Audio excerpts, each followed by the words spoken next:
की कश्यप ऋषि अन्य पत्नियों के यहाँ संतानें हो गई, पर दिति के यहाँ नहीं हुई। तब दिति को पता चला कि बताओ हमारी सोत्रों के यहाँ तो संतान हो गई, हमारे यहाँ कुछ नहीं है। तब जाकर के ऐसी कथा आती है कि वो सहवासना काम मुख होकर के भगवान कश्यप के पास गई और कहा कि हे प्रभु, हमारी सभी सोत्रों के यहाँ तो संतान हो गई है, पर हमारे यहाँ संतान नहीं है, हम भी संतान चाहते हैं। तो कश्यप जी ने कहा कि अरे देवी, यह संध्या का समय है, इस समय भगवान शंकर अपने गणों के साथ में पृथ्वी पर विचरण करते हैं और इस समय हमें मैथुन नहीं करना चाहिए। यदि हम इस समय मैथुन करेंगे तो निश्चित ही गड़बड़ हो जाएगा। और सजनो कश्यप जी ने बहुत मनाया, पर माता जो दिति थी वो नहीं मानी और कश्यप जी को उनके ऊपर उनके आग्रह पर झुकना पड़ा। और जब झुके तो कश्यप जी ने कहा कि हे देवी, तुम्हारे यहाँ संतानें तो हो गई, पर तुम्हारी दोनों संतानें ही राक्षस हो गई। और दिति घबरा गई, कहा कि नहीं महाराज, हमें राक्षस संतान नहीं चाहिए। बोले अब जैसा भी होगे, जैसा बोगे अन्न वैसा, मतलब जैसी फसल बोगे वैसे ही तो काटोगे। तब ऐसा उन्होंने बताया। बोले कि तुम्हारे यहाँ संतानें दैत्य तो हो गई, पर तुम्हारा जो पुत्र होगा वह भगवान का परम भक्त होगा। आगे चल करके वही दोनों हिरण्याक्ष और हिरण्यकश्यप हुए। जो हिरण्याक्ष था वो बहुत ही बड़ा दुष्ट था, उसके हाथों में बर हमेशा खुजली चलती थी कि कभी किसी न किसी से युद्ध कर लिया जाए। एक समय की बात है कि हिरण्यकश्यप और हिरण्याक्ष आकाश में उड़ा जा रहा था। इधर से नारद जी जा रहे थे, नारद जी को हिरण्याक्ष ने पकड़ लिया, कहा अरे बाबा, क्या बीना बजाना बस जानते हो कि लड़ना झगड़ना भी जानते हो? नारद जी कहते हैं भैया, हम क्या वेदता में बीना स्वर ब्रह्म विभूषिताम, मुझे तो ब्रह्मा जी की दी हुई बीणा है, मैं तो इससे केवल भगवान का नाम जपता हूँ, इसके अलावा मुझे और कुछ नहीं आता है। बोले पर तुम्हें हमसे झगड़ा करना होगा, क्योंकि हमारे हाथों में है ना बहुत ज्यादा खुजली चल रही है, तुम हमारी खुजली मिटाओ। सजनों, अब नारद जी ने कहा भैया, अब तुम्हें जब खुजली चल रही तो एक उपाय है। बोले क्या? बोले हम तो तुमसे युद्ध नहीं कर सकते, पर हम तुम्हें तुम्हारी खुजली मिटाने वाले का नाम बता सकते हैं। उसने कहा ठीक है। राक्षस मूर्ख आदमी, कहा हमें क्या करना है, चाहे तुम दबा दो या दूसरे से दिलवाओ, हमें तो हमारी खुजली मिटाने से काम है।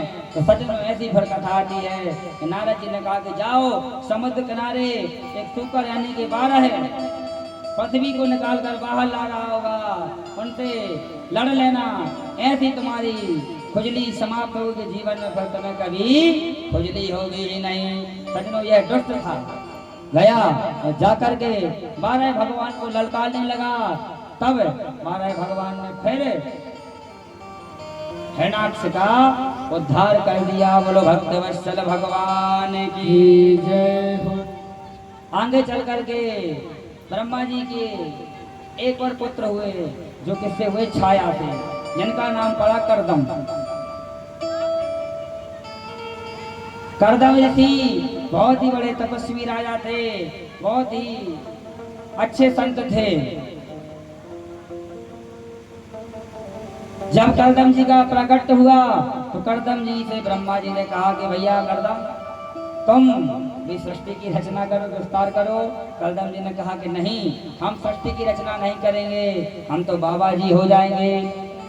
ब्रह्मा जी ने कहा बाबा कहना तो बहुत सरल है, पर बाबाओं के मार्ग पर चलना बहुत कठिन है।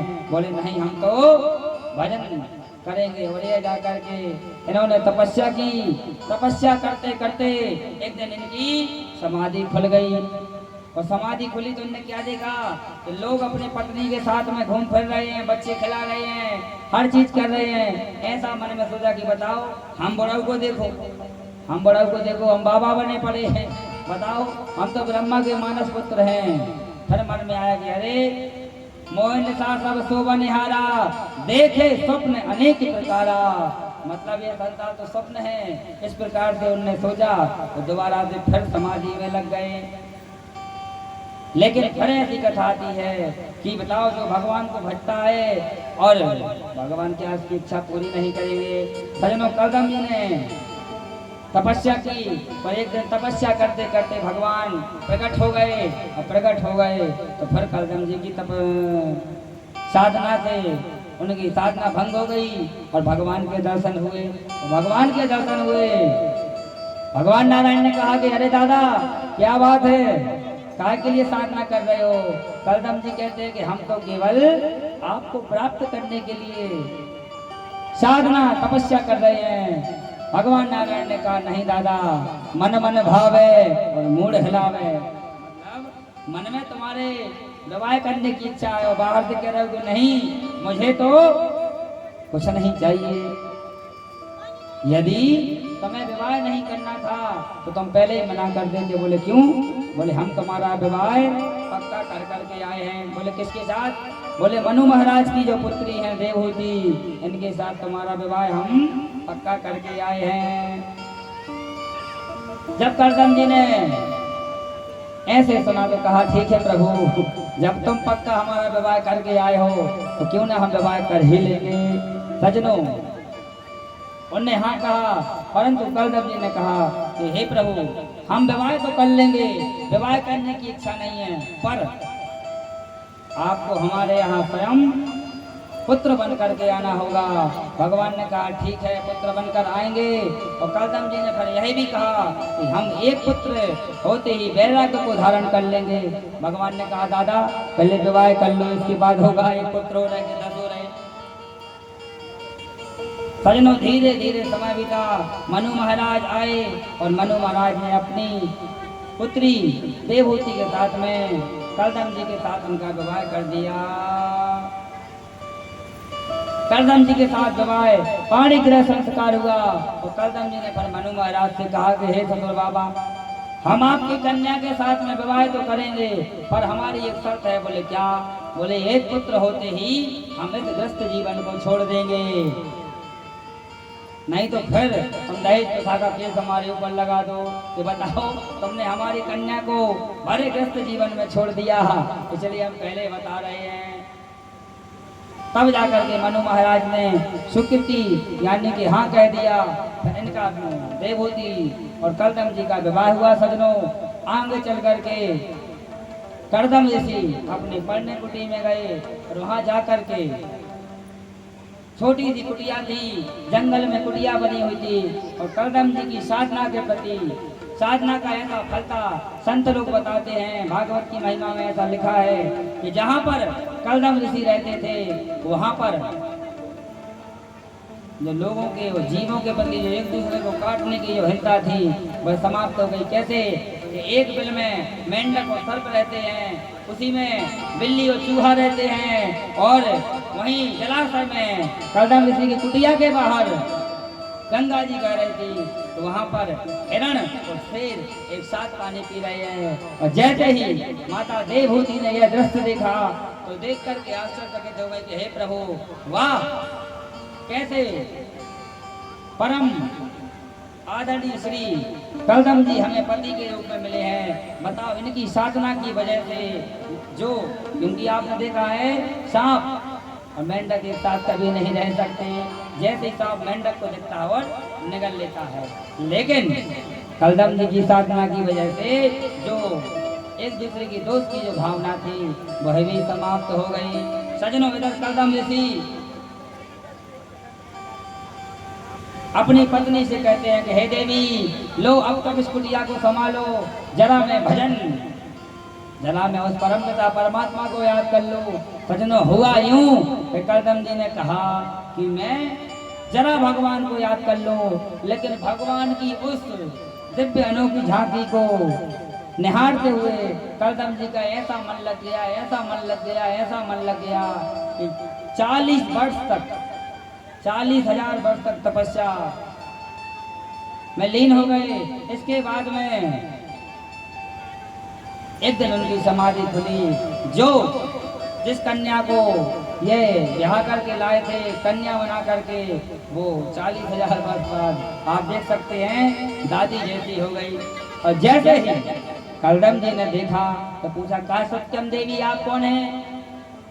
इधर देवहूति जी ने जैसे ही सुना के बताओ हमारा परिचय पूछ रहे हैं। हम तो सोच रहे थे कि वाह, हम अपना ग्रस्त जीवन आगे बढ़ाएंगे, क्योंकि हर एक पत्नी की इच्छा होती है कि बच्चे को साथ अपना जीवन आगे बढ़ाएंगे। सजनों, संक्षिप्त में इतना ही है। उन्होंने कहा कि महाराज याद करो, आज से ठीक 40,000 वर्ष पहले मनु महाराज की कन्या के साथ आपका विवाह हुआ था। तब जाकर के कलदम ऋषि को याद आ गई और कलदम ऋषि ने कहा, हाँ देवी याद आ गया। बोले, देवी बताओ अब तक तुम कहाँ रही हो?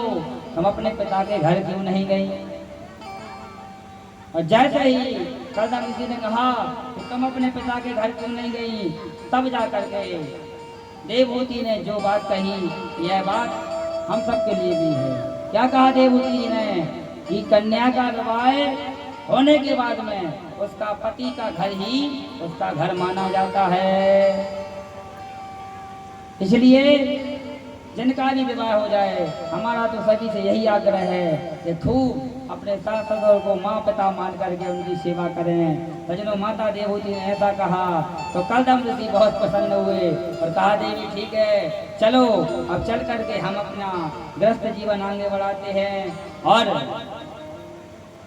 सीधा कामक जलाशय में उन्होंने स्नान किया, कामक विमान पर आरूढ़ हो गए और जो जो इच्छाएं माता देवहूति के मन में थी संपूर्ण इच्छा पूरी हो गई। और जैसे ही सरोवर में डुबकी लगाई कि बाबा कलदम ऋषि हो गए 18 वर्ष के और माता देवहूति हो गई 16 वर्ष की। बोलो भक्त वत्सल भगवान की जय। आगे चल करके ऐसी कथा आती है, इनका ग्रस्त जीवन आगे बढ़ा। जो सुख माता देवहूति को अपने पिता के घर मिला, उससे ज्यादा भी माता देवहूति को अपने कलदम ऋषि पति के यहाँ मिल गया।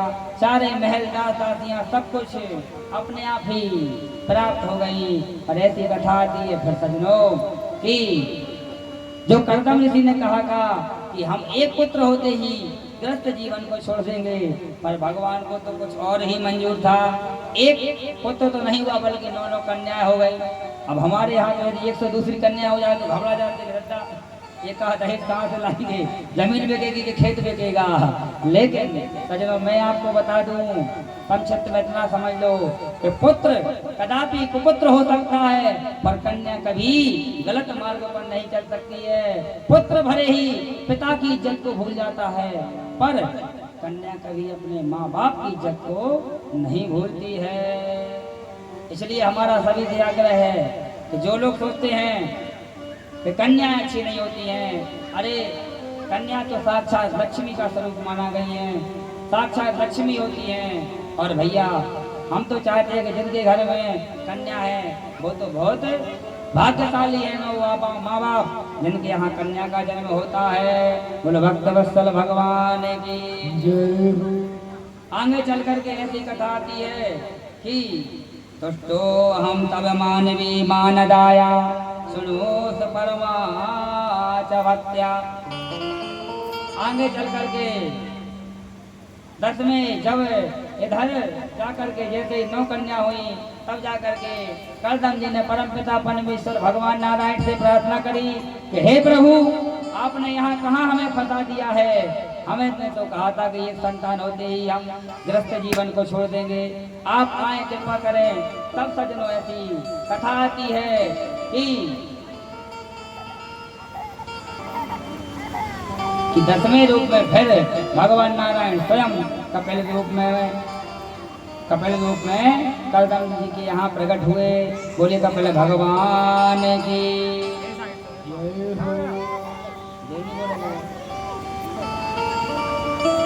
बताओ, हमारे संगी वाले ने बोले तुम्हारा तो काम मुझे रखा है। बोले भक्त वत्सल भगवान की। ये जय तो कम बोल लो, क्योंकि यदि आप लोग जय बोलोगे थे तो हमें लगेगा कि हाँ हम ठीक चल रहे हैं। आगे चल करके